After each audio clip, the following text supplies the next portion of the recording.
10 ways to keep your garden healthy. One of the most mystifying things that can happen in your garden is when a plant gets a disease. How did it happen? Will it spread? Will all my plants die? How can I get rid of it? The most important thing to understand about disease prevention is something called the disease triangle. Disease can only happen when three things coincide. You have a plant that can get sick, a host. A pathogen, like a fungus, bacterium, or virus, that can attack the plant. And environmental conditions, like humidity or drought, that promote the disease. If any one of these things is not present, the disease will not happen, so prevention involves knocking out at least one side of the triangle. Rather than waiting for a problem to pop up in your garden, consider the best defense against disease to be a good offense. What follows are 10 ways you can eliminate at least one side of the disease triangle and keep your plants healthy. Before we present the 10 ways to you, make sure you subscribe to our YouTube channel for more amazing gardening videos. 1. Examine plants carefully before buying. The easiest way to limit disease in your garden is to avoid introducing it in the first place. Getting a disease with a new plant is not the kind of bonus that any of us wants. One of the hardest things to learn is what a healthy plant should look like, making it difficult to know if the one you want is sick. It is a good idea to collect a few books, magazines, and catalogs that show what a healthy specimen looks like. Don't take home a plant with dead spots, rotted stems, or insects. These problems can easily spread to your healthy plants and are sometimes hard to get rid of once established. 2. Use fully composted yard waste. Not all materials in a compost pile decompose at the same rate. Some materials may have degraded sufficiently to be put in the garden, while others have not. Thorough composting generates high temperatures for extended lengths of time, which actually kill any pathogens in the material. Infected plant debris that has not undergone this process will reintroduce potential diseases into your garden.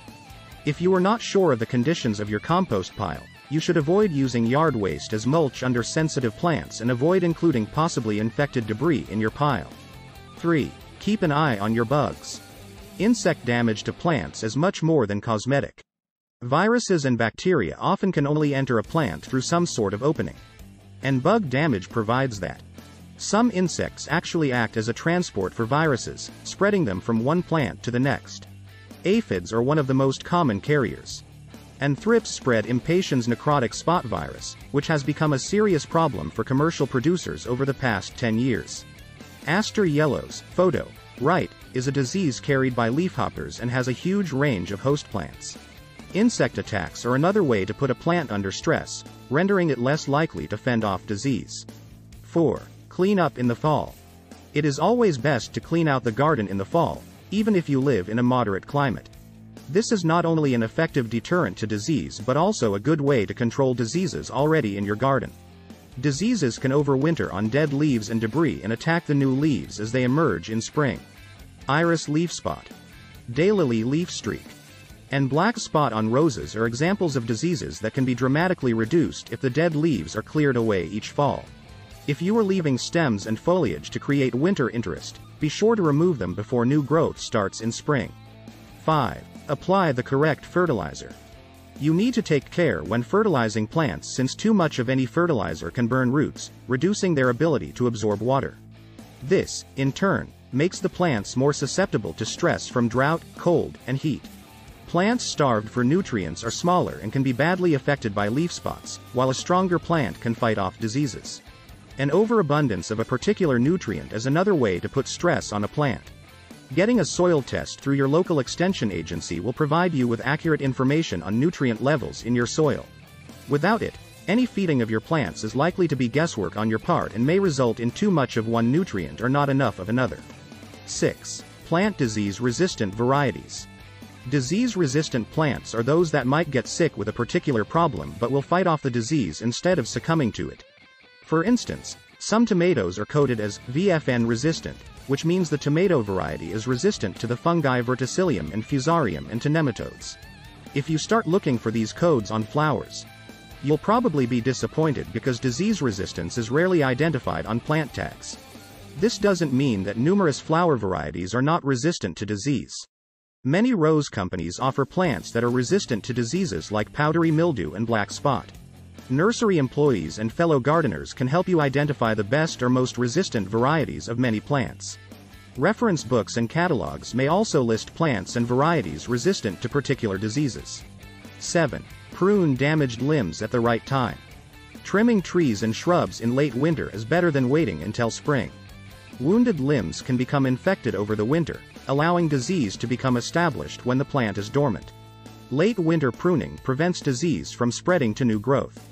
Although late winter storms can cause new damage, it is still better to trim back a broken limb than ignore it until spring is underway. Always use sharp tools to make clean cuts that heal rapidly, and make sure to cut back to healthy, living tissue. 8. Choose and site plants appropriately. Successful gardening is based on using plants appropriate for your zone and site. If you set a shade-loving plant, like an azalea, in full sun, it will grow poorly and be easily attacked by diseases and insects. Plants have defenses similar to a human's immune system, which swing into action when plants are under attack from an insect or disease. If plants are under stress, they cannot react with full strength to fight off or recover from diseases. Stressed plants, therefore, are more likely to succumb to these afflictions. 9. Water properly. Watering your garden is a good thing, how you go about it makes a big difference. But since many diseases need water just as much as plants do, how you go about it makes a big difference. Many pathogens in the soil and air need water to move, grow, and reproduce. To avoid giving these diseases an environment they love, choose watering methods that limit moisture on a plant's foliage. Soaker hoses and drip irrigation accomplish this. If you are watering by hand, hold the leaves out of the way as you water the roots. The most common leaf problems are exacerbated when leaves are wet. So overhead sprinkling is the least desirable option. If you choose this method, however, water at a time when the leaves will dry quickly but the roots still have time to absorb the moisture before it evaporates. Also remember that more isn't necessarily better when giving your plants a drink. Waterlogged soil or pots promotes some root-rotting fungi and can also suffocate roots, making them easy targets for the rotting fungi. 10. Don't crowd plants. Take care when spacing transplants, and keep an eye on established plants as they spread. Crowded plants create their own humidity, which allows diseases like powdery mildew, photo, right rust, and downy mildew to thrive.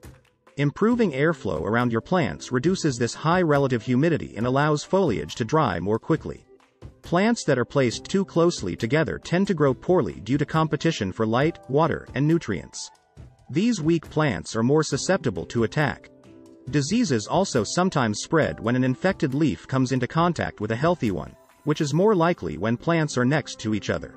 To lessen the likelihood of disease, trim out crowded, damaged, or old stalks on plants that are prone to powdery mildew, like Phlox paniculata.